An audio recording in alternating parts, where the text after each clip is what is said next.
Tara guys, samahan niyo akong mamasyal sa Lavender Field. Napakagandang lugar.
Hello guys, ito yung mga products na made of lavender.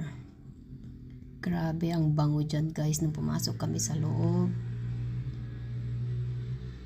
Lahat ng products dyan made of lavender. Ang ganda, napaka creative nung nakaisip dito. Sobrang bango, sobrang ganda ng mga gawa nila.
Ito yung almond tree. Naalala ko ito nung nasa Lebanon ako.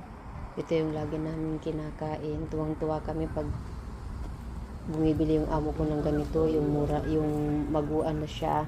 Baby pa siya. Ang sarap guys, kainin. Ito guys, dumaan muna kami sa wheat field bago kami pumunta ng lake. Yung dilaw na halaman na yan, hindi ko alam kung anong pangalan yan. Pero napakaganda ng lugar guys.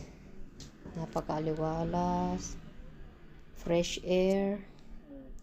Ang daming taong huminto dyan para lang kumuha ng pictures. Kasi kanina doon sa dinaanan naming lavender farm, ang daming tao. Halos hindi ka makakuha ng picture sa dami ng tao, sa dami ng guests.